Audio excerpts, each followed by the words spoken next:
आप लियो तुम कथा सुधारी।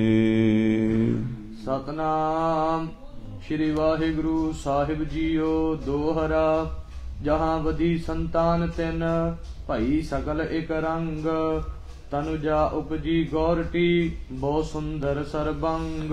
वाहिगुरु जी का खालसा वाहिगुरु जी की फतेह। परम सत्कारयोग गुरु खालसा साध संगत जीओ, आप जी अत्यंत वਡਭਾਗੇ हो जो कि सतगुरां जी की पावन पवित्र कथा का लड़ीवार आनंद मान रहे हो।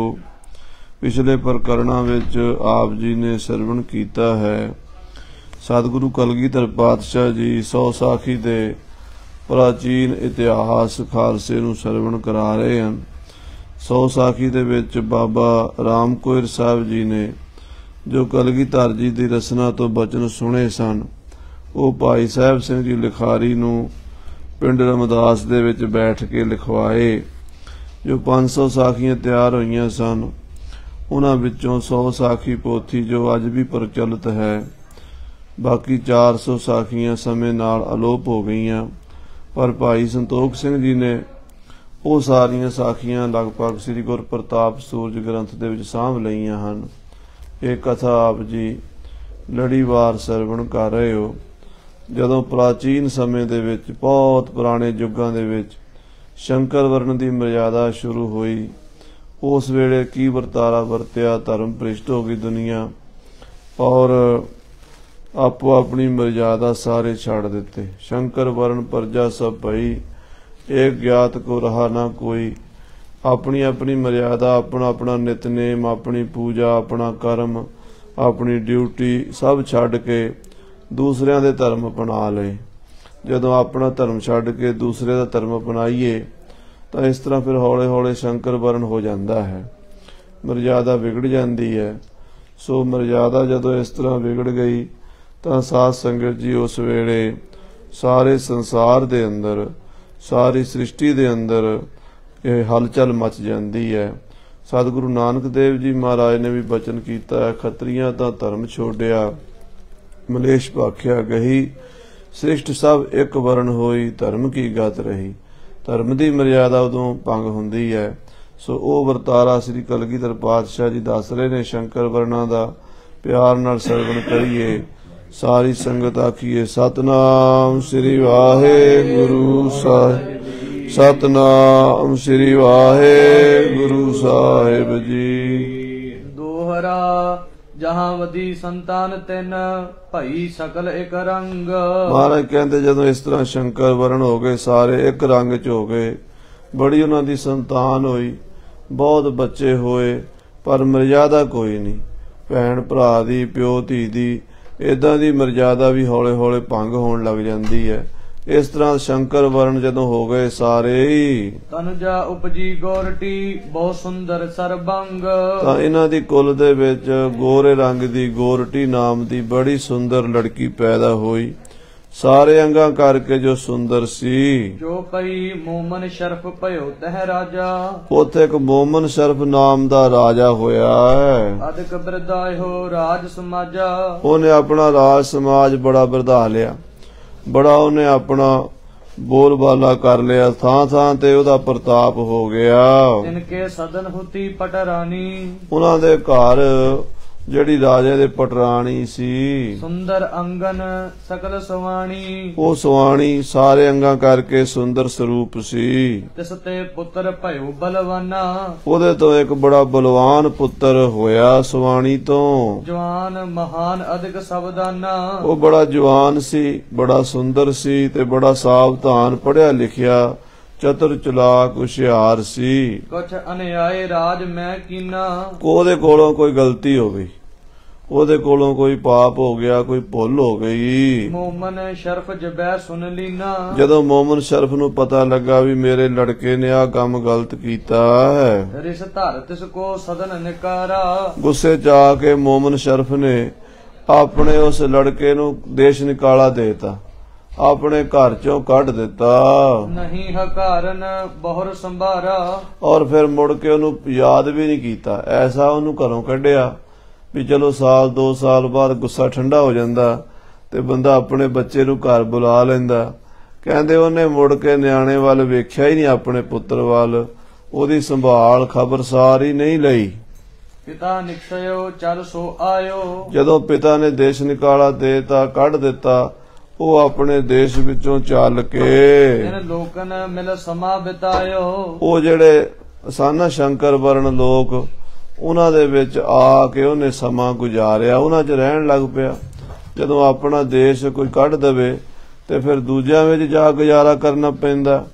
ਇਸ ਤਰ੍ਹਾਂ ਉਹਨਾਂ ਨੇ ਆਪਣਾ ਦੇਸ਼ ਛੱਡ ਕੇ ਸ਼ਹਿਜ਼ਾਦੇ ਨੇ ਦੂਸਰੇ ਦੇਸ਼ ਵਿੱਚ ਜਾ ਗੁਜ਼ਾਰਾ ਕੀਤਾ, ਸਮਾਂ ਪਾਸ ਕੀਤਾ।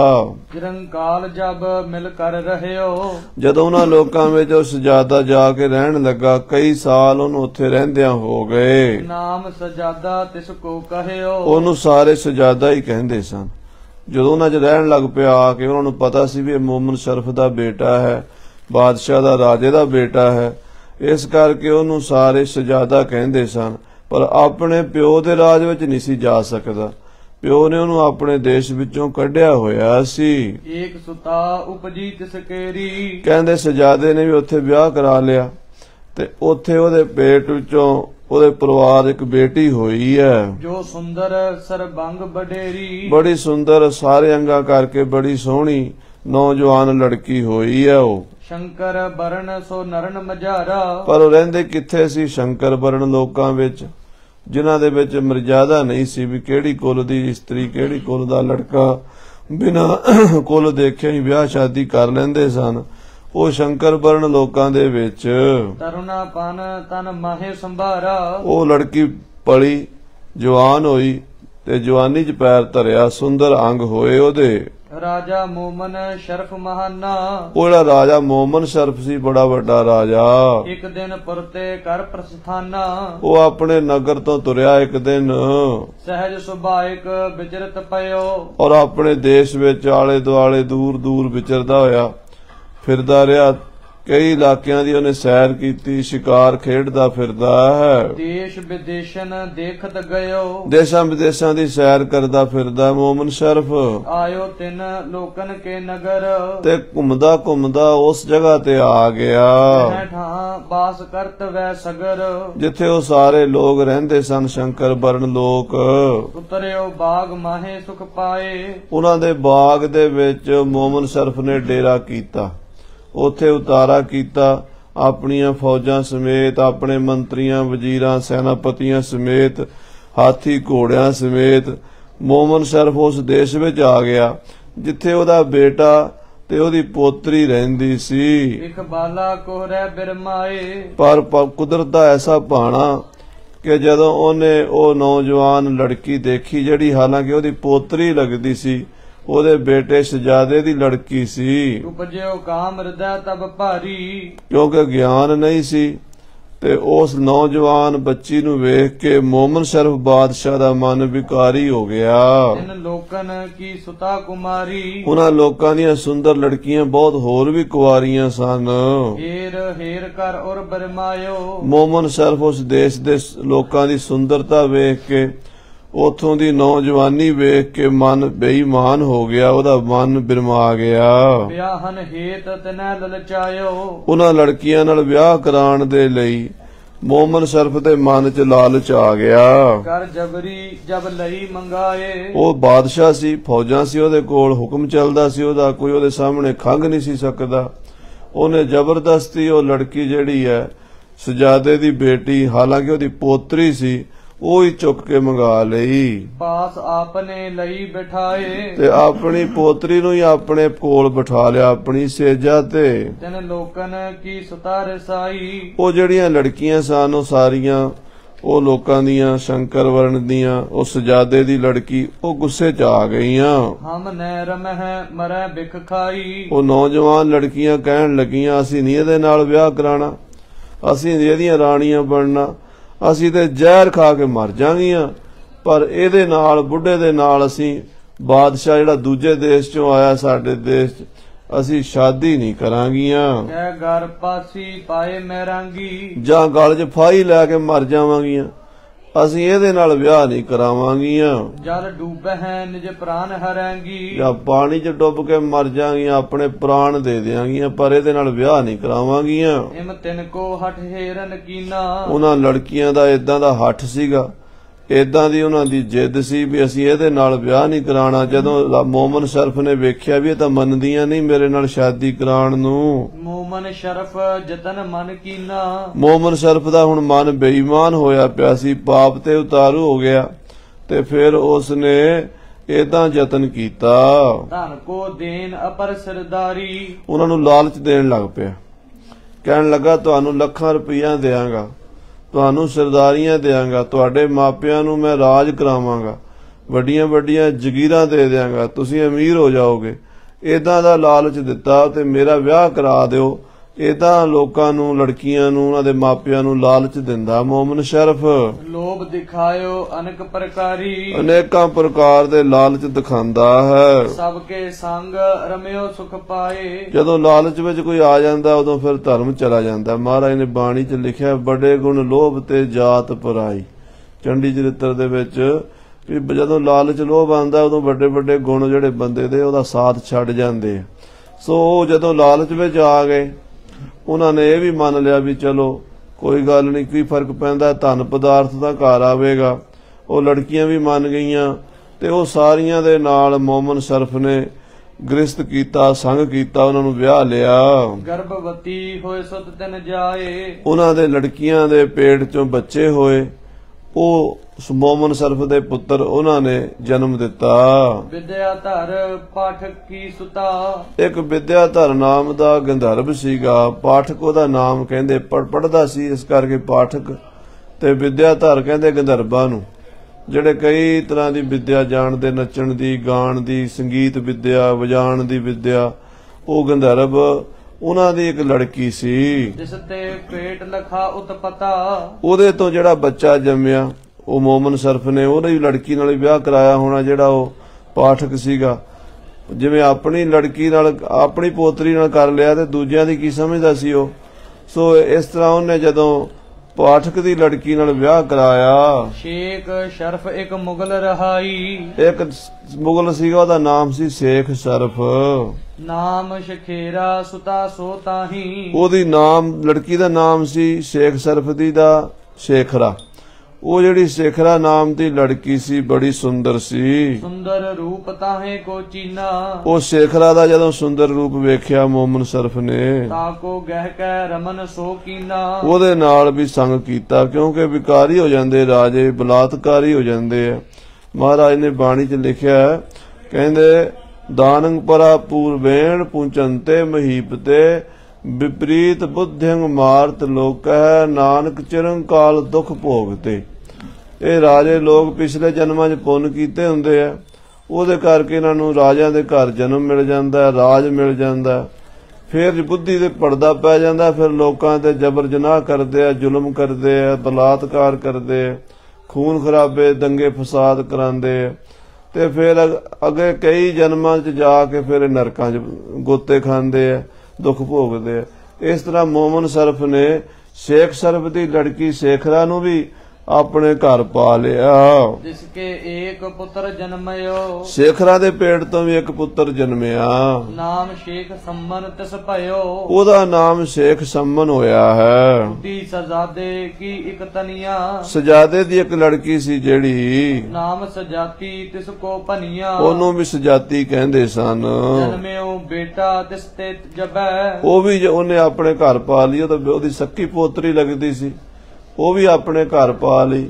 ਉਹਦੇ ਤੋਂ ਵੀ ਇੱਕ ਪੁੱਤਰ ਪੈਦਾ ਕਰ ਦਿੱਤਾ। ਮੋਮਨ ਸ਼ਰਫ ਸੋ ਬੂਜੀ ਤਬੈ। ਉਹਦਾ ਨਾਮ ਮੋਮਨ ਸ਼ਰਫ ਸੀ। ਤੇਰਾ ਗੋਤ ਕਹੋ ਕਿਆ ਹੈ। ਮੋਮਨ ਸ਼ਰਫ ਨੇ ਉਸ ਸਜਾਦੀ ਤੋਂ ਪੁੱਛਿਆ ਵੀ ਤੂੰ ਕਿਹੜੀ ਜਾਤ ਦੀ ਹੈ, ਤੇਰੇ ਮਾਪਿਆਂ ਦੀ ਗੋਤ ਕੀ ਹੈ, ਆਪਣੀ ਗੋਤ ਦੱਸ। ਸੁਨਤ ਸਜਾਦੀ ਤਿਸ ਕੋ ਕਹੈ। ਸਜਾਦੀ ਨੇ ਉਸ ਨੂੰ ਮੋਮਨ ਸ਼ਰਫ ਨੂੰ ਦੱਸਿਆ, ਸੁਤਾ ਸਜਾਦ ਰਾਏ ਕੀ ਮੈਂ ਹਾਂ। ਮੈਂ ਸਜਾਦ ਰਾਏ ਦੀ ਬੇਟੀ ਹਾਂ, ਮੇਰਾ ਪਿਓ ਸਜਾਦ ਰਾਏ ਹੈ। ਤੁਝ ਬੂਜੀ ਤੇ ਤਿਸ ਕੋ ਕਹੈ। ਤੂੰ ਪੁੱਛਿਆ ਤਾਂ ਮੈਂ ਤੈਨੂੰ ਦੱਸ ਦਿੱਤਾ, ਮੈਂ ਸੁਜਾਦ ਰਾਏ ਦੀ ਬੇਟੀ ਹਾਂ। ਮੋਮਨ ਸ਼ਰਫ ਸੁਨਤ ਸ਼ਰਮਾਇਓ। ਜਦੋਂ ਮੋਮਨ ਸ਼ਰਫ ਨੇ ਸੁਣਿਆ ਵੀ ਇਹ ਤੇ ਮੇਰੇ ਪੁੱਤਰ ਦੀ ਲੜਕੀ ਹੈ, ਮੇਰੀ ਪੋਤੀ ਹੈ, ਫੇਰ ਅੱਖਾਂ ਸ਼ਰਮ ਨਾਲ ਨੀਵੀਆਂ ਹੋ ਗਈਆਂ। ਪੋਤੀ ਸੰਗ ਰਮਿਓ ਪਛਤਾਇਓ। ਪੋਤੀ ਦਾ ਸੰਗ ਕਰਨ ਦਾ ਹੁਣ ਪਛਤਾਵਾ ਹੋਇਆ। ਪਹਿਲਾਂ ਦਾ ਪਾਪ ਕਰ ਲਿਆ, ਅੰਨੇ ਵਿੱਚ ਕਾਮ ਵਾਸਨਾ ਦੇ ਅਧੀਨ ਹੋ ਕੇ ਮਹਾਰਾਜ ਬਾਣੀ 'ਚ ਕਹਿੰਦੇ ਹੈ ਕਾਮੰ ਨਰਕ ਬਿਸਰਾਮੰ ਬਹੁ ਜੋਨੀ ਪਰਮਾਵਣ ਚਿਤ ਹਰਣੰ ਤ੍ਰੈ ਲੋਕ ਗਮਯੰ ਜਪ ਤਪ ਸੀਲ ਬਿਦਾਰਣ ਹੈ ਅਲਪ ਸੁਖ ਅਵਿਤ ਚੰਚਲ ਊਚ ਨੀਚ ਸਮਾਵਣ ਤਬ ਭੈ ਬਿਮੁੰਚਤ ਸਾਧ ਸੰਗਮ ਓਟ ਨਾਨਕ ਨਾਰਾਇਣ। ਸੋ ਉਦੋਂ ਦਾ ਸੋਚਿਆ ਨਹੀਂ, ਪਰ ਜਦੋਂ ਲੜਕੀ ਨੇ ਦੱਸਿਆ ਆਪਣਾ ਗੋਤ ਵੀ ਮੈਂ ਤਾਂ ਸੁਜਾਦ ਰਾਏ ਦੀ ਬੇਟੀ ਹਾਂ, ਤੇ ਫਿਰ ਮੱਥੇ ਤੇ ਹੱਥ ਮਾਰੇ ਵੀ ਮੈਂ ਪਾਪ ਕਰ ਬੈਠਾ, ਮੈਂ ਤਾਂ ਪੋਤੀ ਦਾ ਸੰਗ ਕਰ ਬੈਠਾ। ਸ਼ਰਫ ਹਦਾਇਤ ਸਾਈ ਲੋਗ। ਕਹਿੰਦੇ ਇੱਕ ਹੋਰ ਮਹਾਂਪੁਰਸ਼ ਸੀਗੇ, ਸਾਈ ਲੋਕ ਬੰਦਗੀ ਕਰਦੇ ਸੀ ਅੱਲਾ ਦੀ, ਉਹਨਾਂ ਦਾ ਨਾਮ ਸ਼ੇਖ ਸਰਫ ਹਦਾਇਤ ਸੀਗਾ। ਉਹ ਸਰਫ ਹਦਾਇਤ ਜਿਹੜੇ ਸਨ ਸਾਈ ਲੋਕ ਬੰਦਗੀ ਕਰਦੇ ਸਨ, ਸੂਫੀ ਫਕੀਰ ਸਨ ਕੋਈ। ਇਸ ਕੋ ਲਖਿਓ ਬੰਦਗੀ ਜੋਗ। ਉਹਨੂੰ ਬੰਦਗੀ ਜੋਗ ਜਾਣ ਕੇ, ਪੂਜਣ ਯੋਗ ਜਾਣ ਕੇ। ਤਿਸ ਮਾਵਤ ਤਿਸ ਕੇ ਟਿਕ ਗਇਓ। ਮੋਮਨ ਸ਼ਰਫ ਉਸ ਸ਼ੇਖ ਹਦਾਇਤ ਦੇ ਕੋਲ ਗਿਆ, ਫਿਰ ਸੇਵਾ ਬਿਖੇ ਰਾਤ ਦਿਨ ਭਇਓ। ਦਿਨ ਰਾਤ ਉਹਦੀ ਸੇਵਾ ਕੀਤੀ, ਉਹਨੂੰ ਖੁਸ਼ ਕਰਨ ਦੇ ਲਈ, ਪ੍ਰਸੰਨ ਕਰਨ ਦੇ ਲਈ। ਸਭੀ ਹਕੀਕਤ ਕਹਿ ਸਮਝਾਈ। ਸਾਰੀ ਕਥਾ ਉਹਨੂੰ ਸਮਝਾਈ, ਸਾਰੀ ਹਕੀਕਤ ਸਮਝਾਈ, ਦੱਸੀ ਵੀ ਮੇਰੇ ਕੋਲੋਂ ਆਹ ਗੁਨਾਹ ਹੋ ਗਿਆ ਮਹਾਂਪੁਰਸ਼ੋ, ਮੈਂ ਤੁਹਾਡਾ ਮੁਰੀਦ ਆ, ਮੇਰੇ ਕੋਲੋਂ ਆਹ ਭੁੱਲ ਹੋਈ ਹੈ। ਬਿਨ ਜਾਣੇ ਅਪਰਾਧ ਕਮਾਈ। ਬਿਨਾ ਜਾਣੇ ਮੈਂ ਅਪਰਾਧ ਕਰ ਬੈਠਾ, ਆਪਣੀ ਹੀ ਪੋਤਰੀ ਦਾ ਸੰਗ ਕਰ ਬੈਠਾ, ਉਹਦੇ ਵਿੱਚੋਂ ਬੇਟਾ ਵੀ ਜੰਮ ਲਿਆ ਹੈ। ਕਰਹਿ ਬੰਦਗੀ ਪੀਰ ਤਿਸੀ ਕੀ। ਇਹ ਸਾਰੇ ਉਹਨੂੰ ਮੰਨਦੇ ਸਨ, ਹਦਾਇਤ ਨੂੰ, ਸ਼ੇਖ ਹਦਾਇਤ ਨੂੰ। ਉਚਰਤ ਰਹਿ ਦੁਆਏ ਖੁਸ਼ੀ ਕੀ। ਉਹ ਇਹਨਾਂ ਨੂੰ ਦੁਆਵਾਂ ਦਿੰਦਾ ਰਹਿੰਦਾ ਸੀ, ਆਸ਼ੀਰਵਾਦ ਦਿੰਦਾ ਰਹਿੰਦਾ ਸੀ ਵੀ ਤੁਹਾਡਾ ਅੱਲਾਹ ਤਾਲਾ ਭਲਾ ਕਰੇ, ਖੈਰ ਹੋਵੇ ਤੁਹਾਡੀ। ਏਦਾਂ ਇਹ ਉਹਨੂੰ ਮੰਨਦੇ ਸਨ ਸਾਰੇ, ਸ਼ੇਖ ਹਦਾਇਤ ਨੂੰ। ਬੀਤ ਗਏ ਬਹੁਤੇ ਦਿਨ ਜਬੈ। ਜਦੋਂ ਬਹੁਤ ਦਿਨ ਹੋ ਗਏ ਇਸ ਤਰ੍ਹਾਂ ਹੀ। ਸ਼ਰਫ ਹਦਾਇਤ ਬੋਲਿਓ ਤਬੈ। ਸ਼ੇਖ ਸਰਫ ਹਦਾਇਤ ਜਿਹੜਾ ਸੀ ਉਹ ਮਹਾਂਪੁਰਸ਼ ਬੋਲਿਆ, ਏਕ ਸਮਾਂ ਐਸੋ ਚੱਲ ਆਵੈ। ਕਹਿੰਦੇ ਇੱਕ ਸਮਾਂ ਇਹੋ ਜਿਹਾ ਆਵੇਗਾ, ਪੁੱਤਰ ਸਜਾਤੀ ਕਹਿ ਬਿਰਤਾਵੈ। ਕਹਿੰਦੇ ਸਜਾਤੀ ਦੇ ਘਰ ਵਿੱਚ ਬਹੁ ਜਿਹੜੇ ਬੇਟਾ ਹੋਇਆ ਨਾ, ਇਹਨਾਂ ਦੀ ਸੰਤਾਨ ਬਹੁਤ ਹੋਵੇਗੀ। ਇਹ ਬਚਨ 10ਵੇਂ ਪਾਤਸ਼ਾਹ ਮਹਾਰਾਜ 100 ਸਾਖੀ ਚ ਦਿਖਾ ਰਹੇ ਨੇ, ਜਿਹੜੇ ਭਾਈ ਸੰਤੋਖ ਸਿੰਘ ਜੀ ਨੇ ਇੱਥੇ ਦੱਸੇ ਨੇ। ਕਹਿੰਦੇ ਸ਼ੇਖ ਹਦਾਇਤ ਨੇ ਦੱਸਿਆ ਵੀ ਜਿਹੜੀ ਤੂੰ ਪੋਤਰੀ ਦਾ ਸੰਗ ਕੀਤਾ ਹੈ ਨਾ ਮੋਮਨ ਸ਼ਰਫ, ਇਹਦੇ ਤੋਂ ਜਿਹੜਾ ਬੱਚਾ ਤੇਰਾ ਪੈਦਾ ਹੋਇਆ, ਇਹਦੇ ਜਿਹੜੇ ਗਾਂ ਬੱਚੇ ਹੋਣਗੇ ਇਹ ਬਹੁਤ ਹੋਣਗੇ। ਸੈਦ ਸੰਗਿਆ ਹੋਏ ਤਨਕੇਰੀ। ਇਹਨਾਂ ਦੀ ਸੈਦ ਸੰਗਿਆ ਹੋਵੇਗੀ, ਸੈਦ ਕਿਹਾ ਕਰਨਗੇ ਇਹਨਾਂ ਨੂੰ। ਰੱਖਾਂਗੇ ਤਬ ਸੰਤਤ ਤੇਰੀ। ਇਹ ਤੇਰਾ ਏਦਾਂ ਬੰਸ ਚੱਲੇਗਾ, ਸੈਦ ਕਹਾਣਗੇ। ਪਰ ਇਹ ਹੈ ਤਾਂ ਇਹ ਸ਼ੰਕਰ ਵਰਣੀ ਨੇ ਸਾਰੇ, ਸ਼ੰਕਰ ਵਰਣਾ ਦੇ ਵਿੱਚੋਂ ਫਿਰ ਉਸ ਤੋਂ ਵੀ ਵੱਡਾ ਪਾਪ ਇਹ ਹੈ ਵੀ ਆਪਣੀ ਅੰਸ ਪੰਸ ਵਿੱਚੋਂ ਹੀ ਪੋਤਰੀ ਤੋਂ ਹੀ ਹੁਣ ਤਾਂ ਪੈਦਾ ਕੀਤੇ ਹੋਏ ਨੇ। ਸੋ ਇਹ ਵਧਣਗੇ ਬਹੁਤ ਜ਼ਿਆਦਾ। ਤੂੰ ਧੀ ਨੇਤ ਮਾਨ ਜਗਦੀਸ਼ਾ। ਤੇ ਹੈ ਮੋਮਨ ਸ਼ਰਫ, ਇਹਦੇ ਵਿੱਚ ਤੇਰਾ ਕੀ ਕਸੂਰ ਹੈ? ਇਹ ਅਕਾਲ ਪੁਰਖ ਦਾ ਭਾਣਾ ਹੀ ਏਦਾਂ ਸੀ। ਆਖੋ ਸਤਨਾਮ ਸ੍ਰੀ ਵਾਹਿਗੁਰੂ। ਹੁਕਮ ਦੇ ਅੱਗੇ ਜ਼ੋਰ ਨਹੀਂ, ਸਹਿ ਸਿਆਣਪਾਂ ਲੱਖ ਹੋਏ ਤਾਂ ਇੱਕ ਨਾ ਚੱਲੇ ਨਾਲ। ਜਿਹੜੀ ਕਾਲ ਪੁਰਖ ਦੀ ਵਾਹਿਗੁਰੂ ਦੀ ਖੇਡ ਹੈ ਨਾ, ਉਹ ਨਹੀਂ ਟਲਦੀ। ਮਾਰੇ ਕਹਿੰਦੇ ਜਿੰਨਾ ਮਰਜੀ ਕੋਈ ਜ਼ੋਰ ਲਾ ਲੇ, ਜਿੰਨਾ ਮਰਜੀ ਕੋਈ ਸਿਆਣਾ ਬਣ ਜਾਏ, ਸਿਆਣਪਾਂ ਵੀ ਕੰਮ ਨਹੀਂ ਕਰਦੀਆਂ। ਉਹੀ ਹੋਣਾ ਜਿਹੜਾ ਵਾਹਿਗੁਰੂ ਨੂੰ ਮਨਜ਼ੂਰ ਹੈ। ਵਾਹਿਗੁਰੂ ਕਾਲ ਪੁਰਖ ਦਾ ਹੁਕਮ ਸੀ, ਏਦਾਂ ਹੀ ਵਰਤਣਾ ਸੀ। ਤੂੰ ਮੰਨ ਲੈ ਹੁਣ ਵੀ ਭਾਣਾ ਵਰਤਣਾ ਸੀ, ਜੋ ਵਰਤ ਗਿਆ। ਪਿਛਲਾ ਸਮਾਂ ਹੁਣ ਮੁੜ ਕੇ ਵਾਪਸ ਆ ਨਹੀਂ ਸਕਦਾ। ਸਾਧਨ ਕਰੋ ਬੈਠ 40 ਹੁਣ ਤੂੰ ਬਹਿ ਕੇ ਸਾਧਨਾ ਕਰ 40 ਦਿਨ, ਜਪ ਕਰ, ਸਿਮਰਨ ਕਰ, ਚਲੀਏ ਘਟ। ਪਾਪ ਕਰਿਓ ਅਣਜਾਣ ਪਨੇ ਮੈਂ। ਅਣਜਾਣ ਪੁਣੇ ਚ ਤੂੰ ਪਾਪ ਕੀਤਾ ਹੈ ਮੋਮਨ ਸ਼ਰਫ, ਪਾਪ ਤਾਂ ਤੂੰ ਕੀਤਾ ਹੈ ਪਰ ਅਣਜਾਣ ਪੁਣੇ ਚ ਕੀਤਾ ਹੈ। ਹੋਏ ਬਿਨਾਸ਼ਨ ਦੇਹ ਕਸ਼ਟ ਨੇ। ਹਾਂ, ਇਹ ਜਿਹੜਾ ਤੇਰਾ ਪਾਪ ਹੈ ਤਪੱਸਿਆ ਨਾਲ ਖਤਮ ਹੋ ਜਾਏਗਾ। ਜੇ ਤਪ ਕਰੇਗਾ ਇਹ ਖਤਮ ਹੋ ਜਾਏਗਾ, ਤੈਨੂੰ ਕਸ਼ਟ ਨਹੀਂ ਦਵੇਗਾ। ਸ੍ਰੀ ਕਲਗੀਧਰ ਕਰਤ ਉਚਾਰੋ। ਇਹ ਕਥਾ ਮਹਾਰਾਜ ਸ੍ਰੀ ਗੁਰੂ ਗੋਬਿੰਦ ਸਿੰਘ ਸਾਹਿਬ ਜੀ ਖਾਲਸੇ ਨੂੰ ਸੁਣਾ ਰਹੇ। ਭਾਈ ਦਇਆ ਸਿੰਘ ਜੀ, ਭਾਈ ਆਲਮ ਸਿੰਘ ਜੀ, ਭਾਈ ਮੋਹਕਮ ਸਿੰਘ ਜੀ ਇਤਿਆਦਿਕ ਸਿੰਘਾਂ ਨੇ ਸਵਾਲ ਪੁੱਛਿਆ ਸੀ कि महाराज ये शंकर वर्ण कित्थों पैदा होए ने, मलेशां दा राज किवें आया है, वो सारी कथा महाराज पिछली दस के हटे हन। सुनिए है ਸਿੰਘੋ ਹਿਰਦੈ ਵਿਚਾਰੋ। महाराज कहंदे ਸਿੰਘो सुनो, विचार करो अपने मन दे विच। ਜਮ ਤੇ ਜੋ ਭਾਜੇ ਤਰ ਤਰਾਸ। ਜਿਹੜੇ ਜਮ ਦੇ ਕੋਲੋਂ ਡਰ ਕੇ ਭੱਜ ਗਏ ਸਨ ਨਾ, ਜਦੋਂ ਜਮ ਨੇ ਪਹਿਲਾਂ ਤਾਂ ਜਮ ਨੇ ਛੁੱਟੀ ਕਰਤੀ ਸੀ, ਕਹਿੰਦੇ ਮੈਂ ਭਗਤੀ ਕਰਨ ਚੱਲਿਆ। ਜਦੋਂ ਜਮ ਭਗਤੀ ਕਰਨ ਚਲਾ ਗਿਆ ਤੇ ਸਾਧ ਸੰਗਤ ਦੀ ਦੁਨੀਆ ਮਰਨੋਂ ਹਟ ਗਈ। ਤੇ ਜਦੋਂ ਮਰਨੋਂ ਹਟ ਗਈ, ਬੁੱਢੇ ਵੀ ਬੈਠੇ ਆ, ਜਵਾਨ ਵੀ ਬੈਠੇ ਆ, ਬੱਚੇ ਵੀ ਬੈਠੇ ਆ, ਜੰਮੀ ਜਾਂਦੇ ਆ, ਮਰਦਾ ਕੋਈ ਨਹੀਂ। ਤੇ ਜਦੋਂ ਜੰਮੀ ਜਾਣਗੇ ਪੋਤੇ ਵੀ ਅੱਗੋਂ ਦਾਦੇ ਬਣ ਗਏ ਤੇ ਪੜਦਾਦੇ ਉਹਨਾਂ ਦੇ ਉਦਾਂ ਹੀ ਬੈਠੇ, 5-5 ਪੀੜ੍ਹੀਆਂ। ਤੇ ਉਹ ਕਹਿੰਦੇ ਹੁਣ ਆਪਾਂ ਨੂੰ ਖਤਰਾ ਹੀ ਕੋਈ ਨਹੀਂ, ਮਰਨਾ ਤੇ ਹੁਣ ਆਪਾਂ ਹੈ ਨਹੀਂ, ਹੁਣ ਜੋ ਮਰਜ਼ੀ ਕਰੋ। ਉਹ ਆਪ ਹੀ ਰੱਬ ਬਣ ਕੇ ਬਹਿ ਗਏ। ਜਦੋਂ ਆਪ ਰੱਬ ਬਣ ਕੇ ਬਹਿ ਗਏ, ਫਿਰ ਪਾਪਾਂ ਦੇ ਵਿੱਚ ਪੈ ਗਏ। ਤਾਂ ਫਿਰ ਜਮ ਨੇ ਖੰਡਾ ਚੁੱਕਿਆ, ਉਹਨੂੰ ਦੇਵਤਿਆਂ ਨੇ ਪੁਕਾਰ ਕੀਤੀ ਬ੍ਰਹਮਾ ਕੋਲ ਵੀ ਜਮ ਨੂੰ ਕਹੋ ਵੀ ਭਗਤੀ ਫੇਰ ਕਰਨੀ ਹੈ, ਕੰਮ ਕਰ, ਪਹਿਲਾਂ ਸਫਾਈ ਕਰ ਦੁਨੀਆ ਤੇ। ਫਿਰ ਜਮ ਨੇ ਜਦੋਂ ਸਫਾਈ ਕੀਤੀ, ਫਿਰ ਕਈ ਡਰ ਕੇ ਭੱਜ ਗਏ। ਜਦੋਂ ਭੱਜ ਗਏ ਦੂਸਰੇ ਦੇਸ਼ਾਂ ਵਿੱਚ, ਸੋ ਅਰਜਨ ਤੇ ਭਏ ਵਿਨਾਸ਼। ਉਹ ਫਿਰ ਕਹਿੰਦੇ ਆ ਵੀ ਜਦੋਂ ਜੰਗ ਹੋਇਆ ਨਾ ਮਹਾਭਾਰਤ ਦਾ, ਉਦੋਂ ਆਏ। ਫਿਰ ਉਹ ਬਹੁਤ ਦੂਸਰੇ ਮੁਲਕਾਂ ਦੂਰ ਚਲੇ ਗਏ, ਕਈ ਹਜ਼ਾਰਾਂ ਸਾਲ ਉਧਰ ਰਹੇ। ਉਧਰੋਂ ਫਿਰ ਜਦੋਂ ਸਾਰੀ ਦੁਨੀਆ ਦੇ ਰਾਜੇ ਇਕੱਠੇ ਕਰਕੇ ਕੁਰੂਕਸ਼ੇਤਰ ਦੇ ਮੈਦਾਨ 'ਚ ਲਿਆਂਦੇ, 2 ਪਾਰਟੀਆਂ ਬਣੀਆਂ। ਜਿਵੇਂ ਸਾਧ ਸੰਗਤ ਜੀ ਇਸ ਪਿਛਲੀ ਸਦੀ 'ਚ 2 ਵਰਲਡ ਵਾਰਾਂ ਲੱਗੀਆਂ। ਵਰਲਡ ਵਾਰਾਂ ਦੇ ਵਿੱਚ ਕੀ ਹੁੰਦਾ, 2 ਧੜੇ ਬਣ ਜਾਂਦੇ ਆ। ਇੱਕ ਧੜਾ ਉਧਰ ਖੜ ਜਾਂਦਾ, ਕੁਝ ਮੁਲਕ ਉਧਰ ਲੜ ਜਾਂਦੇ ਆ ਤੇ ਕੁਝ ਮੁਲਕ ਦੂਜੇ ਪਾਸੇ ਰਲ ਜਾਂਦੇ ਆ ਤੇ ਆਪਸ 'ਚ ਲੜਾਈ ਹੁੰਦੀ ਹੈ। ਇਸੇ ਤਰ੍ਹਾਂ ਮਹਾਭਾਰਤ ਹੋਇਆ ਸੀ, ਉਹ ਵੀ ਵਰਲਡ ਵਾਰ ਸੀ, ਇੱਕ ਤਰ੍ਹਾਂ ਦੀ ਬਹੁਤ ਵੱਡੀ ਵਰਲਡ ਵਾਰ ਸੀ, ਜਿਹਦੇ ਵਿੱਚ ਕਈ ਕਰੋੜਾਂ ਬੰਦਾ ਮਾਰਿਆ ਗਿਆ। ਉਹ ਜਿਹੜੀ ਜੰਗ ਸੀ, ਉਹਦੇ ਵਿੱਚ ਅਫਰੀਕਾ ਤੋਂ ਵੀ, ਅਰਬ ਤੋਂ ਵੀ, ਤੁਰਕਿਸਤਾਨ ਤੋਂ ਵੀ, ਰਸ਼ੀਆ ਤੋਂ ਵੀ, ਦੁਨੀਆ ਦੇ ਵੱਖਰੇ ਵੱਖਰੇ ਮੁਲਕਾਂ ਤੋਂ ਫੌਜਾਂ ਮੰਗਾਈਆਂ ਗਈਆਂ, ਰਾਜੇ ਆਏ।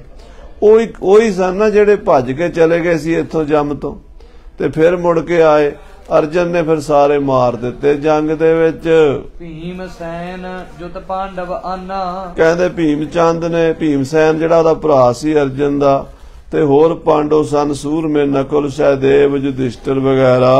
ਤਨੇ ਹਜ਼ਾਰਨ ਕੀਨੇ ਹਾਨਾ। ਹਜ਼ਾਰਾਂ ਹੀ ਅਰਜਨ ਨੇ ਮਾਰਤੇ, ਹਜ਼ਾਰਾਂ ਹੀ ਭੀਮ ਨੇ ਮਾਰਤੇ, ਹਜ਼ਾਰਾਂ ਹੀ ਯੁਧਿਸ਼ਟਰ ਨੇ ਮਾਰਤੇ, ਹਜ਼ਾਰਾਂ ਹੀ ਯੋਧੇ ਜੰਗ ਦੇ ਵਿੱਚ ਨਕੁਲ ਤੇ ਸਹਿਦੇਵ ਨੇ ਮਾਰ ਦਿੱਤੇ। ਕੋਪਿਓ ਤਿਸੀ ਅੰਸ਼ ਪਰ ਕਾਲ। ਕਹਿੰਦੇ ਉਸੇ ਅੰਸ਼ ਦੇ ਉੱਤੇ ਜਿਹੜੀ ਉਹ ਸ਼ੰਕਰ ਵਰਣਾ ਦੀ ਸੀ ਨਾ, ਉਹਦੇ ਉੱਤੇ ਕਾਲ ਕੋਪ ਪਿਆ। ਕੋਪਿਓ ਤਿਸੀ ਅੰਸ਼ ਪਰ ਕਾਲਾ, ਕਾਲ ਨੂੰ ਗੁੱਸਾ ਆ ਗਿਆ। ਉਹਨੇ ਆਖਿਆ ਇਹਨਾਂ ਦੀ ਸਮਾਪਤੀ ਕਰੀਏ, ਬੁਲਾ ਲੈ ਸਾਰੇ ਜੰਗ ਦੇ ਬਹਾਨੇ, ਤੇ ਜੰਗ ਦੇ ਬਹਾਨੇ ਇਕੱਠੇ ਕਰਕੇ ਕੁਰੂਕਸ਼ੇਤਰ ਦੇ ਮੈਦਾਨ 'ਚ ਫਤਿਹ ਕਰ ਦਿੱਤੇ। ਬਚੇ ਨਾ ਕਿਉਂ ਹੂੰ ਅਲਪ ਵਿਸਾਲ। ਕਹਿੰਦੇ ਵੱਡੇ ਛੋਟੇ ਸਭ ਮਾਰੇ ਗਏ, ਕੋਈ ਨਹੀਂ ਬਚਿਆ। ਬੜੇ ਬੜੇ ਕਬੀਲੇ ਹੀ ਗਰਕ ਹੋ ਗਏ, ਕਈ ਤੇ ਪਰਿਵਾਰ ਕਬੀਲੇ ਇਹੋ ਜਿਹੇ, ਉਹਨਾਂ ਦੇ ਇੱਕ ਜੀਵ ਹੀ ਨਹੀਂ ਬਚਿਆ, ਨਾਮੋ ਨਿਸ਼ਾਨ ਹੀ ਮਿਟ ਗਿਆ ਉਸ ਜੰਗ ਦੇ ਵਿੱਚ।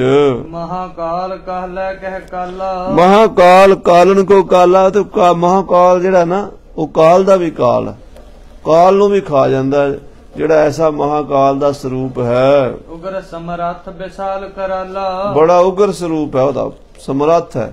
ਆ ਸਾਧ ਸੰਗਤ ਜੀ, ਜਿਹੜੇ ਆਪਾਂ ਚੰਦ ਸੂਰਜ ਦੇਖਦੇ ਆ, ਤਾਰੇ ਦੇਖਦੇ ਆ, ਇਹਨਾਂ ਦੀ ਅਰਬਾਂ ਕਰੋੜਾਂ ਸਾਲ ਉਮਰ ਹੈ, ਇਹਨਾਂ ਦੀ ਅਰਬਾਂ ਖਰਬਾਂ ਸਾਲ, ਸੂਰਜ ਦੀ, ਚੰਦਰਮਾ ਦੀ, ਤੇ ਇਸ ਤੋਂ ਉੱਪਰ ਬੜੇ ਬੜੇ ਵੱਡੇ ਨੇ। ਆ ਜਿਹੜਾ ਸੂਰਜ ਹੈ ਨਾ, ਇਹ ਤਾਂ ਇੱਕ ਰੇਤ ਦੇ ਕਣਕੇ ਜਿੱਡਾ ਉਹਨਾਂ ਸੂਰਜਾਂ ਦੇ ਸਾਹਮਣੇ ਜਿਹੜੇ ਪਰੇ ਸੂਰਜ ਨੇ।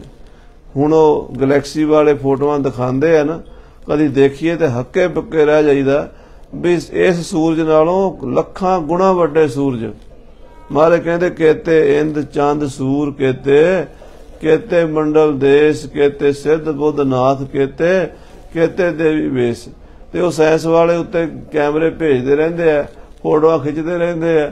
ਉਹ ਦੱਸਦੇ ਆ ਵੀ ਉੱਤੇ ਇੱਕ ਬਲੈਕ ਹੋਲ ਨੇ, ਕਾਲੇ ਡੱਬੇ ਬਲੈਕ ਹੋਲ। ਪੂਰਾ ਸੂਰਜ ਹੀ ਉਹਦੇ ਵਿੱਚ ਚਲਾ ਜਾਵੇ ਤੇ ਫਿਰ ਲੱਭਦਾ ਹੀ ਨਹੀਂ ਕਿੱਥੇ ਗਿਆ। ਕਹਿੰਦੇ ਰੋਜ਼ ਸੂਰਜ ਡਿੱਗਦੇ ਉਹਦੇ ਵਿੱਚ, ਜਿਵੇਂ ਆਪਾਂ ਕਵਾੜਾ ਇਕੱਠਾ ਕਰਕੇ ਨਾ ਡੱਬੇ 'ਚ ਸੁੱਟ ਦਿੰਦੇ ਆ ਕੂੜੇਦਾਨ ਵਿੱਚ, ਇਹ ਉਹ ਕੂੜਾਦਾਨ ਬਣਿਆ ਹੋਇਆ ਉਹਨਾਂ ਦਾ। ਲੱਖਾਂ ਹੀ ਸੂਰਜ ਰੋਜ਼ ਡਿੱਗੀ ਜਾਂਦੇ ਉਹਦੇ ਵਿੱਚ, ਖਤਮ ਹੋਈ ਜਾਂਦੇ, ਲੱਖਾਂ ਹੋਰ ਪੈਦਾ ਹੋਈ ਜਾਂਦੇ ਆ।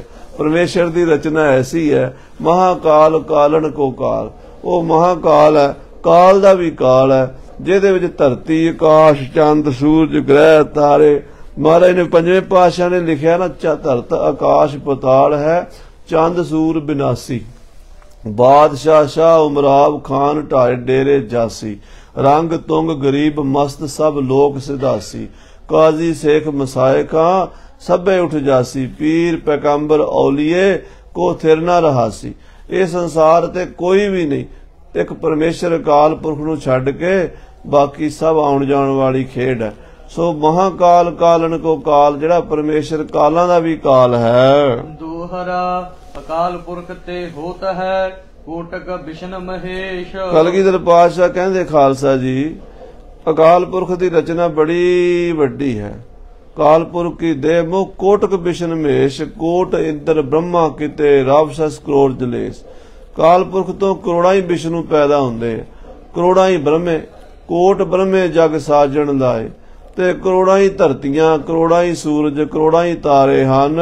ਤੈਸੇ ਸੇਵਕ ਸਾਧ ਹਮ ਮਾਰੋ ਚਾਰੋ ਸ਼ੇਖ। ਹੁਣ ਮਹਾਰਾਜ ਕਹਿੰਦੇ, ਹੁਣ ਖਾਲਸਾ ਜੀ, ਤੈਸੇ ਸੇਵਕ ਸਾਥ ਹਮ, ਅਸੀਂ ਹੁਣ ਆਏ ਆ ਆਪਣੇ ਸੇਵਕਾਂ ਨੂੰ ਨਾਲ ਲੈ ਕੇ। ਸੇਵਕ ਕਿਹੜੇ ਨੇ? ਉਹ ਜਿਹੜੇ ਹੇਮਕੁੰਟ ਸਾਹਿਬ ਤੇ ਮਹਾਰਾਜ ਦੇ ਸ਼ੇਰ ਦੀ ਖੱਲ ਝਾੜੀ ਸੀ ਨਾ, ਸਤਿਗੁਰੂ ਤੇਗ ਬਹਾਦਰ ਸਾਹਿਬ ਮਹਾਰਾਜ ਸਮੁੰਦਰ ਰਿਸ਼ੀ ਜੀ ਨੇ, ਉਹਦੇ ਵਿੱਚੋਂ ਜਿੰਨੇ ਸ਼ੇਰ ਪੈਦਾ ਹੋਏ ਸਨ, ਉਹ ਦੁਸ਼ਟ ਦਮਨ ਜੀ ਦੇ ਕੋਲ ਬਹਿ ਕੇ ਤਪ ਕਰਿਆ ਕਰਦੇ ਸਨ। ਉਹਨਾਂ ਨੂੰ ਮਹਾਰਾਜ ਨੇ ਨਾਲ ਹੀ ਲੈਣ ਦਾ, ਉਹੀ ਖਾਲਸਾ ਬਣ ਗਿਆ, ਸਿੰਘ ਸੂਰਮੇ ਬਣ ਗਏ। ਮਹਾਰਾਜ ਕਹਿੰਦੇ ਇਹਨਾਂ ਨੂੰ ਨਾਲ ਲੈ ਕੇ ਅਸੀਂ ਸੇਖਾਂ ਨੂੰ, ਸ਼ਹੀਦਾਂ ਨੂੰ, ਪਠਾਣਾਂ ਨੂੰ ਤੇ ਮੁਗਲਾਂ ਨੂੰ ਫਤਿਹ ਕਰ ਦਿਆਂਗੇ। ਚੋਪਈ ਸੁਨ ਕਰ ਸਿੰਘ ਸਕਲ ਬਿਸਮਾਏ।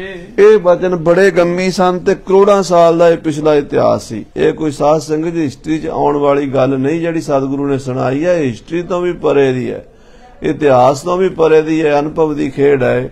ਜਿਨ੍ਹਾਂ ਨੂੰ ਸਮਝ ਹੈ ਉਹੀ ਦੱਸ ਸਕਦੇ। ਕਲਗੀਧਰ ਪਾਤਸ਼ਾਹ ਮਹਾਰਾਜ ਗੁਰੂ ਗੋਬਿੰਦ ਸਿੰਘ ਜੀ ਨੇ ਇਹ ਵਚਨ ਜਦੋਂ ਖਾਲਸੇ ਨੂੰ ਸੁਣਾਏ ਤਾਂ ਸਿੰਘ ਹੈਰਾਨ ਰਹਿ ਗਏ। ਕਹਿੰਦੇ ਮਹਾਰਾਜ ਇਹ ਇਤਿਹਾਸ ਤਾਂ ਕਿਸੇ ਗ੍ਰੰਥ ਚੋਂ ਨਹੀਂ ਪੜਿਆ, ਕਿਸੇ ਇਤਿਹਾਸ ਕਿਸੇ ਸੁਣਿਆ ਨਹੀਂ, ਜਿਹੜਾ ਆਪ ਜੀ ਨੇ ਪ੍ਰਗਟ ਕੀਤਾ ਹੈ। ਅਦਭੁਤ ਸਤਿਗੁਰ ਬਾਕ ਸੁਨਾਏ। ਸਤਿਗੁਰੂ ਜੀ ਨੇ ਬੜੇ ਅਦਭੁਤ ਬਚਨ ਸੁਣਾਏ ਹਨ।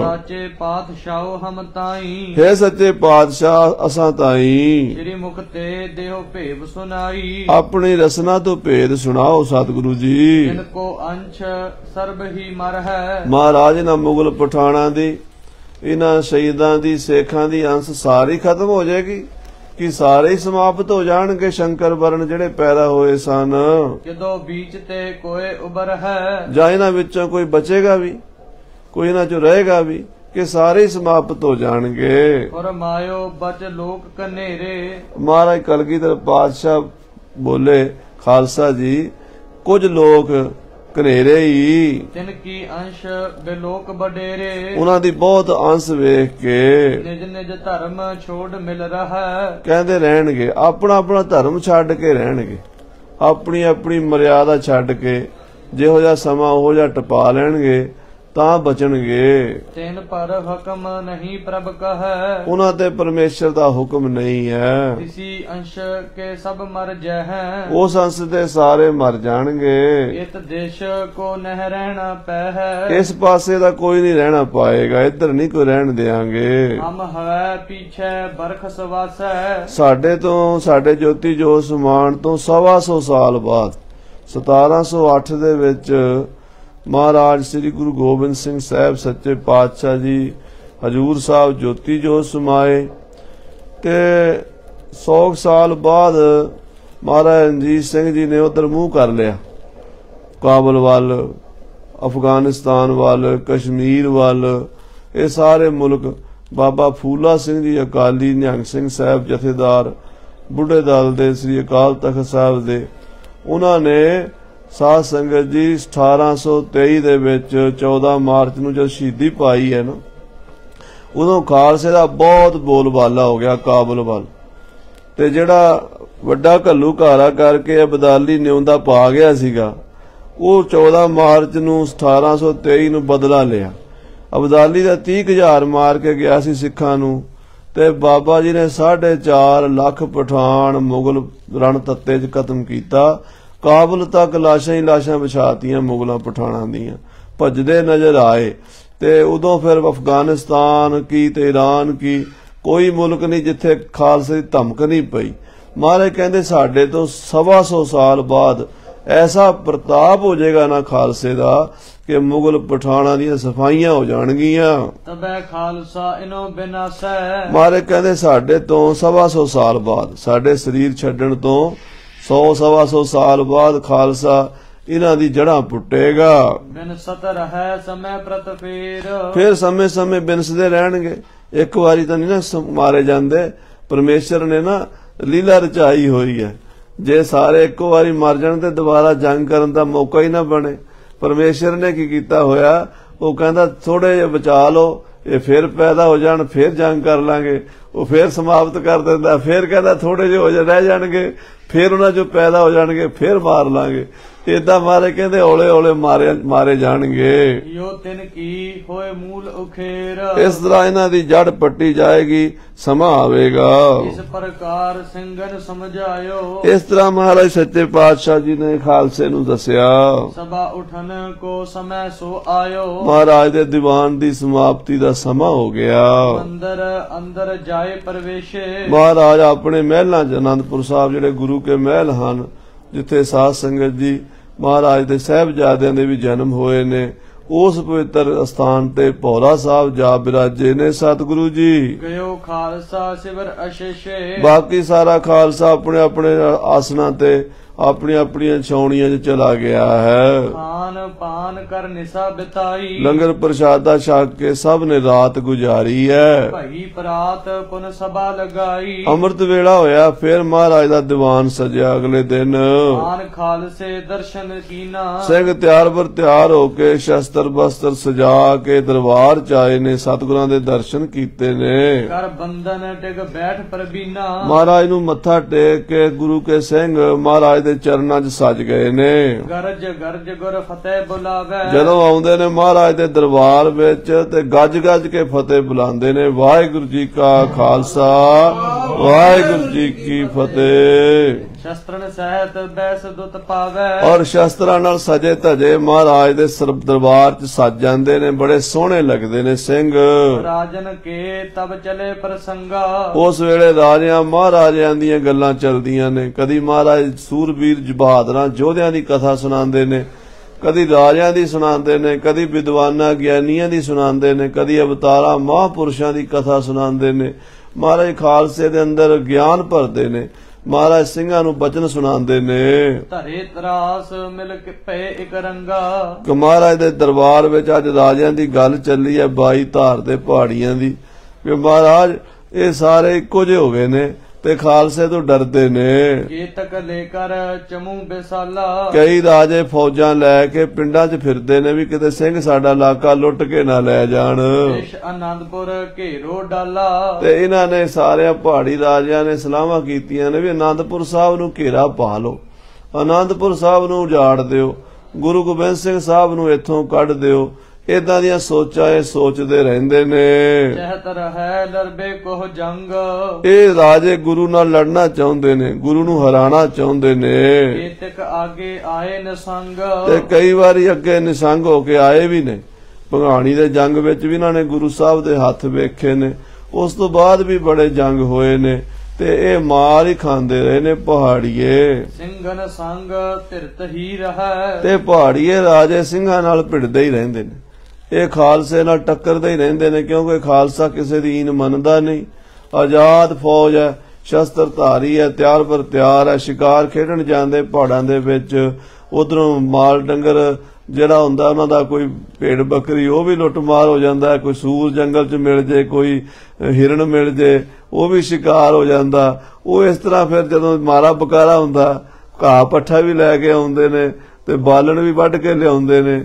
ਉਹ ਇਸ ਗੱਲ ਤੋਂ ਪਹਾੜੀਏ ਰਾਜੇ ਫਿਰ ਸਿੰਘਾਂ ਨਾਲ ਵੈਰ ਕਰਦੇ ਨੇ, ਖਾਰ ਖਾਂਦੇ ਨੇ। ਜੇ ਜੇ ਬੜੇ ਸੋ ਐਸੇ ਕਹੈ। ਆ ਕਹਿੰਦੇ ਵੀ ਜਿਹੜੇ ਉਧਰ ਦੇ ਪਹਾੜੀਏ ਨੇ ਉਹ ਖਾਲਸੇ ਪ੍ਰਤੀ ਇਸ ਤਰ੍ਹਾਂ ਦੇ ਬਚਨ ਕਹਿੰਦੇ ਨੇ ਸ਼੍ਰੀ ਕਲਗੀਧਰ ਚੜ ਇਤ ਔਰ ਕਿ ਗੁਰੂ ਗੋਬਿੰਦ ਸਿੰਘ ਕਹਿੰਦੇ ਸਾਡੇ ਵੱਲ ਚੜ ਕੇ ਨਾ ਆ ਜਾਵੇ, ਆਵਹਿ ਤਿਨੈ ਦਿਖਾਵੈ ਜ਼ੋਰ, ਜੇ ਗੁਰੂ ਆਵੇਗਾ ਤੇ ਅਸੀਂ ਆਪਣਾ ਜ਼ੋਰ ਦਿਖਾਵਾਂਗੇ। ਸਿੰਘਨ ਸੰਗ ਲਰੈ ਨਹਿ ਜਾਏ, ਕਹਿੰਦੇ ਸਿੰਘਾਂ ਨਾਲ ਤਾਂ ਲੜਿਆ ਨਹੀਂ ਜਾਂਦਾ ਇਹਨਾਂ ਕੋਲੋਂ, ਸੰਗ ਚਮੂ ਕੇ ਚਮੂ ਲੜਾਏ, ਕਹਿੰਦੇ ਆਪ ਨਹੀਂ ਲੜਨ ਜੋਗੇ ਰਾਜੇ, ਫੌਜ ਨਾਲ ਫੌਜ ਲੜਾਉਂਦੇ ਨੇ। ਬੈਠ ਸਭਾ ਮੈਂ ਬੋਲੇ ਬਾਤਨ, ਔਰ ਰਾਜੇ ਆਪਣੀਆਂ ਕਚਹਿਰੀਆਂ 'ਚ ਏਦਾਂ ਦੀਆਂ ਗੱਲਾਂ ਕਰਦੇ ਨੇ। ਚਾਹਤ ਹੈ ਸੰਗਰ ਕੇ ਘਾਤਨ, ਔਰ ਗੁਰੂ ਸਾਹਿਬ ਨਾਲ ਯੁੱਧ ਕਰਨਾ ਚਾਹੁੰਦੇ ਆ, ਗੁਰੂ ਸਾਹਿਬ ਨੂੰ ਇੱਥੋਂ ਭਜਾਣਾ ਚਾਹੁੰਦੇ ਆ ਵੀ ਅਨੰਦਪੁਰ ਸਾਹਿਬ ਦਾ ਕਿਲਾ ਛੱਡ ਕੇ ਚਲੇ ਜਾਣ, ਇਹ ਧਰਤੀ ਸਾਡੀ ਰਵੇ, ਸਾਨੂੰ ਕੋਈ ਆ ਕੇ ਸਿੰਘ ਨਾ ਦਬਕੇ ਮਾਰਨ, ਨਾ ਸਾਡੇ ਇਲਾਕੇ ਵਿੱਚ ਸ਼ਿਕਾਰ ਖੇਡਣ, ਨਾ ਸਾਡੇ ਇਲਾਕੇ 'ਚੋਂ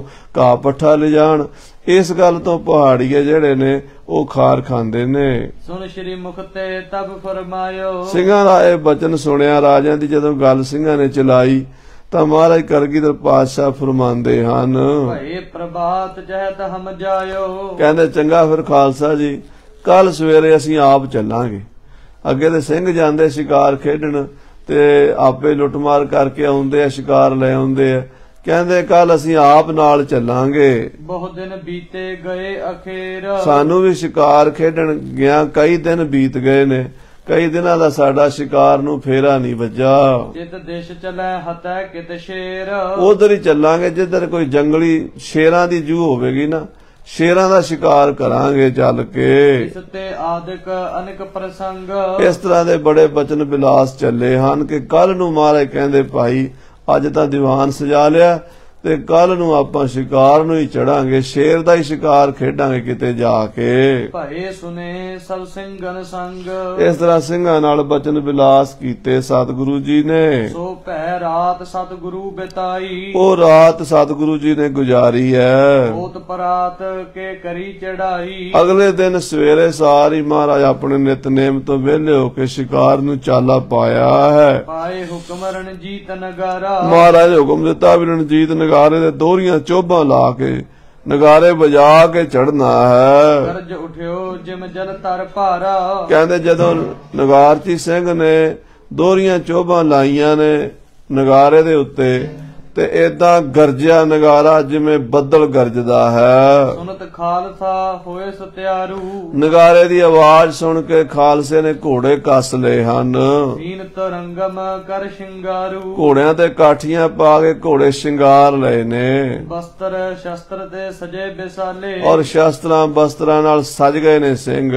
ਗਹੇ ਤੁਫੰਗਨ ਚੜ ਚੜ ਚਾਲੇ, ਬੰਦੂਕਾਂ ਬਰਛੇ ਤੀਰ ਕਮਾਨ ਸਜਾ ਕੇ ਘੋੜਿਆਂ ਤੇ ਸਵਾਰ ਹੋਏ ਨੇ। ਸੋਚ ਸ਼ਨਾਨੇ ਸ਼ਸਤਰ ਸਜਾਏ, ਸੋਚ ਇਸ਼ਨਾਨ ਕਰਕੇ ਸ਼ਸਤਰ ਬਸਤਰ ਪਹਿਨ ਕੇ ਕਲਗੀਧਰ ਆਯੁਧ ਅੰਗ ਲਾਏ, ਕਲਗੀਧਰ ਪਾਤਸ਼ਾਹ ਆਪਣੇ ਸਾਰੇ ਸ਼ਸਤਰ ਕਮਰ ਕਸੇ 'ਚ ਸਜਾਏ ਨੇ। ਵਿਦ ਸੰਗ ਕਾਟ ਮੋ ਖੜਗ ਨਿਖੰਗ, ਸੁਨਹਿਰੀ ਮੁੱਠੇ ਵਾਲੀ ਬੜੀ ਸੁੰਦਰ ਫੁਲਾਦੀ ਤਲਵਾਰ ਵਿਧੀ ਪੂਰਵਕ ਗਾਤਰੇ ਸਜਾਈ ਹੈ। ਗਹਿਓ ਧਨਖ ਕਰ ਸਬਜ ਸੁਰੰਗ, ਔਰ ਤੀਰਾਂ ਦਾ ਪੱਥਾ ਉਹ ਵੀ ਮਹਾਰਾਜ ਨੇ ਬੈਲਟ ਜਿਹੜੀ ਹੈ ਲੱਕ ਨੂੰ ਬੰਨੀ ਹੈ, ਮੋਢੇ ਤੇ ਪਾਇਆ ਹੈ, ਔਰ ਨਾਲ ਮਹਾਰਾਜ ਸੱਚੇ ਪਾਤਸ਼ਾਹ ਸੋਹਣਾ ਸੁੰਦਰ ਧਨੁਸ਼ ਬਾਣ ਮੋਢੇ ਤੇ ਸਜਾਇਆ ਹੈ। ਜਿਗਾ ਜਵਾਹਰ ਜ਼ਾਹਿਰ ਜੋਤ, ਬੜੀ ਸੋਹਣੀ ਕਲਗੀ ਜਿਗਾ ਜਵਾਰ ਜਿਤ ਹੀਰੇ ਮੋਤੀ ਜਗਮਗ ਜਗਮਗ ਕਰਦੇ ਹਨ। ਝੂਲਤ ਕਲਗੀ ਅਦਦੁਤ ਹੋਤ, ਔਰ ਉੱਚੀ ਕਲਗੀ ਸੀਸ ਤੇ ਝੂਲਦੀ ਹੈ। ਕਲਗੀਧਰ ਪਾਤਸ਼ਾਹ ਬੜੇ ਸੁੰਦਰ ਸਰੂਪ ਹਨ। ਤੀਨ ਹੁਕਮ ਅਨਵਾਏ ਤੁਰੰਗ, ਹੁਕਮ ਦਿੱਤਾ ਸਾਡੇ ਘੋੜੇ ਨੂੰ ਕੱਸ ਕੇ ਲਿਆਓ। ਭਏ ਅਰੋਹਨ ਗਹਿ ਬਲ ਅੰਗ, ਜਦੋਂ ਘੋੜਾ ਆ ਗਿਆ ਤੇ ਮਹਾਰਾਜ ਪਲਾਕੀ ਮਾਰ ਕੇ ਘੋੜੇ ਤੇ ਸਵਾਰ ਹੋਏ ਨੇ। ਜਬ ਕੀਨਸ ਪ੍ਰਸਥਾਨ ਅਗੇਰੇ, ਜਦੋਂ ਅਗਾ ਨੂੰ ਚਾਲਾ ਪਾਇਆ ਸਤਿਗੁਰੂ ਜੀ ਨੇ ਦੁੰਦਬ ਬਾਜਿਓ ਸ਼ਬਦ ਉਚੇਰੇ, ਤੇ ਰਣਜੀਤ ਨਗਾਰਾ ਵੱਜਿਆ, ਉਹਦੀ ਆਵਾਜ਼ ਦੇ ਨਾਲ 22 ਧਾਰ ਦੀਆਂ ਪਹਾੜੀਆਂ ਗੂੰਜੀਆਂ ਨੇ। ਤੁਪਕਨ ਸੋ ਤੋੜੇ ਸੋ ਲਗਾਏ, ਔਰ ਸਿੰਘਾਂ ਨੇ ਆਪਣੀਆਂ ਬੰਦੂਕਾਂ ਨੂੰ ਤੋੜੇ ਲਾ ਲਏ ਨੇ। ਚਲੇ ਵੀਰ ਹੋਏ ਪਿਛਵਾਏ, ਔਰ ਬੰਦੂਕਾਂ ਕੱਸ ਕੇ ਤਿਆਰ ਬਰ ਤਿਆਰ ਕਰਕੇ ਸਿੰਘ ਪਿੱਛੇ ਪਿੱਛੇ ਤੁਰ ਪਏ ਨੇ। ਚੰਚਲ ਬਲੀ ਕੁਦਾਏ ਹੈਨ ਕੋ, ਬੜੇ ਬੜੇ ਬਲੀ ਘੋੜੇ ਨੇ, ਭਾਈ ਆਲਮ ਸਿੰਘ ਜੀ, ਭਾਈ ਮੋਹਕਮ ਸਿੰਘ ਜੀ, ਭਾਈ ਦਇਆ ਸਿੰਘ ਜੀ, ਭਾਈ ਨਾਰ ਸਿੰਘ ਜੀ, ਭਾਈ ਸ਼ੇਰ ਸਿੰਘ ਜੀ, ਭਾਈ ਬਚਿੱਤਰ ਸਿੰਘ ਜੀ, ਭਾਈ ਉਦੇ ਸਿੰਘ ਜੀ ਏਦਾਂ ਬੜੇ ਬੜੇ ਜੰਗੀ ਜਰਨੈਲ ਸਤਿਗੁਰੂ ਜੀ ਦੇ ਨਾਲ ਜਾ ਰਹੇ ਨੇ। ਗਮਨੇ ਪ੍ਰਭ ਕੇ ਸੰਗ ਸੋਬਨ ਕੋ।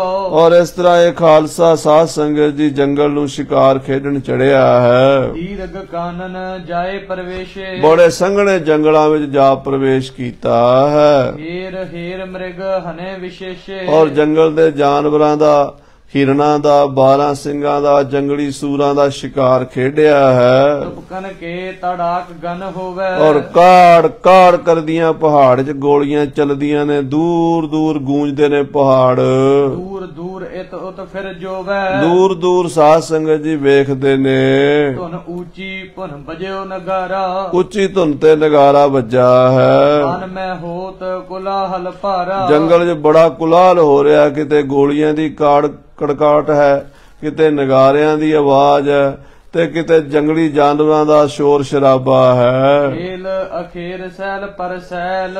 ਔਰ ਮਾਰੇ ਪਹਾੜਾਂ ਦੇ ਵਿੱਚ ਸੈਲ ਕਰਦੇ ਫਿਰਦੇ ਨੇ। ਗਏ ਗੁਰੂ ਦਲ ਜੁਤ ਸੋ ਗੈਲ। ਔਰ ਮਹਾਰਾਜ ਫੌਜ ਸਮੇਤ ਗਏ ਨੇ ਸ਼ਿਕਾਰ ਖੇਡਣ। ਹਲ ਉਤੰਗ ਸਤਿਗੁਰ ਥਿਰ ਹੋਏ। ਮਹਾਰਾਜ ਉੱਚੀ ਥਾਂ ਤੇ ਜਾ ਕੇ ਖੜ ਗਏ ਨੇ। ਚਾਰੋਂ ਦੇਸ਼ ਕਾਨਨ ਗਿਰ ਜੋਏ। ਉੱਚੀ ਪਹਾੜੀ ਤੇ ਖਲੋ ਕੇ ਚਾਰੇ ਪਾਸੇ ਜੰਗਲ 'ਚ ਨਿਗਾਹ ਮਾਰੀ ਹੈ। ਹਾਥ ਧਨਖ ਤਰ ਖੈਂਚਨ ਕਰਿਓ। ਔਰ ਮੋਢੇ ਤੋਂ ਲਾ ਕੇ ਧਨੁਸ਼ ਉਹਨੂੰ ਕੰਨਾਂ ਦਾ ਹੀ ਖਿੱਚਿਆ ਹੈ। ਸ਼ਬਦ ਉਤੰਗ ਦੇਸ਼ ਤਿਸ ਭਰਿਓ। ਜਦੋਂ ਮਹਾਰਾਜ ਨੇ ਕਮਾਨ ਨੂੰ ਖਿੱਚਿਆ ਨਾ, ਕਮਾਨ ਨੇ ਚਰੜ ਕੀਤੀ ਹੈ ਤੇ ਮਹਾਰਾਜ ਨੇ ਤੰਦੀ ਖਿੱਚੀ ਹੈ। ਉਸ ਵੇਲੇ ਉਸ ਦੇਸ਼ ਦੇ ਵਿੱਚ, ਪਹਾੜਾਂ ਦੇ ਵਿੱਚ ਵੀ ਕਹਿੰਦੇ ਕੰਬਣੀ ਛਿੜ ਗਈ ਹੈ। ਗਰਜਿਓ ਗगन ਭਈ ਤੁਨ ਭਾਰੀ। ਆਕਾਸ਼ ਗਰਜਿਆ ਹੈ ਮਹਾਰਾਜ ਸੱਚੇ ਪਾਤਸ਼ਾਹ ਦੇ ਧਨੁਸ਼ ਦੀ ਟੁੰਕਾਰ ਸੁਣ ਕੇ। ਹਿਮ ਸਭ ਸਥਲ ਆਵਾਜ਼ ਉਚਾਰੀ। ਸਾਰੀਆਂ ਥਾਵਾਂ ਤੇ ਆਵਾਜ਼ ਆਈ ਹੈ ਅਗੰਮੀ ਪਹਿਰੇ ਦੇ ਵਿੱਚ। ਰੱਖ ਲਿਓ ਗੁਰੂ ਜੀ ਰੱਖ ਲਿਓ। ਤੇ ਜਦੋਂ ਮਹਾਰਾਜ ਤੀਰ ਛੱਡਣ ਲੱਗੇ ਨਾ, ਆਵਾਜ਼ ਆਈ, ਗੁਰੂ ਜੀ ਰੱਖ ਲਓ, ਰੱਖ ਲਓ, ਰੱਖ ਲਓ, ਬਚਾ ਲਓ ਗੁਰੂ ਜੀ। ਤੁਮ ਸਮਾਨਤਾ ਬਨੈ ਨਾ ਕੇਹੂ। ਤੁਹਾਡੀ ਨਹੀਂ ਬਰਾਬਰੀ ਕਰ ਸਕਦਾ ਸਤਿਗੁਰੂ ਜੀ ਕੋਈ ਵੀ, ਤੁਹਾਡੇ ਬਰਾਬਰ ਕਿਹੜਾ ਸੂਰਮਾ ਹੈ। ਤਜੋ ਸ਼ੋਭ ਔਰ ਕਰੁਣਾ ਕੀਜੈ। ਮਹਾਰਾਜ ਗੁੱਸਾ ਛੱਡੋ ਤੇ ਕਿਰਪਾ ਕਰੋ। ਆਪਣੇ ਜਾਨੋ ਰਾਖ ਲਈਜੈ। ਆਪਣੇ ਜਾਣ ਕੇ ਸਾਡੀ ਰੱਖਿਆ ਕਰੋ। ਐ ਨੀਲੋ ਪੁਨ ਤਲੇ ਉਤਾਰਾ। ਮਹਾਰਾਜ ਨੀਲੇ ਘੋੜੇ ਤੇ ਸਨ, ਘੋੜਾ ਥੱਲੇ ਲਾ ਲਿਆ ਪਰਚਤ ਲਾਗੇ ਕਰਨ ਸ਼ਿਕਾਰਾ। ਤੇ ਮਹਾਰਾਜ ਫਿਰ ਸ਼ਿਕਾਰ ਖੇਡਣ ਲੱਗ ਪਏ। ਦੋਹਰਾ ਪਰਚਤ ਕਰਤ ਸ਼ਿਕਾਰ ਕੋ ਦੂਰ ਗਏ ਜਗਨਾਥ। ਇਸ ਤਰ੍ਹਾਂ ਮਹਾਰਾਜ ਸ਼ਿਕਾਰ ਕਰਦੇ ਖੇਡਦੇ ਹੋਏ ਦੂਰ ਚਲੇ ਗਏ। ਨਾਦ ਕੋਲਾਹਲ ਗੈਲ ਮੈਂ ਦੁੰਦਬ ਤੁਬਕਨ ਸਾਥ। ਔਰ ਸਾਧ ਸੰਗਤ ਜੀ ਗੋਲੀਆਂ ਦੀ ਆਵਾਜ਼, ਸਿੰਘਾਂ ਦੇ ਨਗਾਰਿਆਂ ਦੀ ਆਵਾਜ਼, ਪਹਾੜਾਂ ਦੀ ਗੂੰਜ, ਇਹ ਵੱਖਰਾ ਹੀ ਆਨੰਦ ਬਣ ਰਹੀ ਹੈ। ਸੋ ਸਮੇਂ ਦੇ ਲਿਹਾਜ਼ ਨਾਲ ਇੱਥੇ ਹੀ ਸਮਾਪਤੀ ਕਰੀਏ। ਅਗਲੇ ਪ੍ਰਕਰਣਾਂ ਵਿੱਚ ਸਤਿਗੁਰੂ ਜੀ ਦੀ ਹੋਰ ਕਥਾ, ਜੋ ਰਾਜਾ ਆਲਮ ਚੰਦ ਤੇ ਬਲੀਆ ਚੰਦ ਇਹ ਸਿੰਘਾਂ ਨਾਲ ਯੁੱਧ ਕਰਨਗੇ, ਆਲਮ ਚੰਦ ਦੀ ਬਾਂਹ ਭਾਈ ਆਲਮ ਸਿੰਘ ਜੀ ਵੱਢਣਗੇ, ਉਹ ਕਥਾ ਆਪਾਂ ਸਰਵਣ ਕਰਾਂਗੇ। ਸਮੇਂ ਦੇ ਲਿਹਾਜ਼ ਨਾਲ ਸਮਾਪਤੀ ਹੈ। ਹੇ ਗੋਬਿੰਦ, ਹੇ ਗੋਪਾਲ।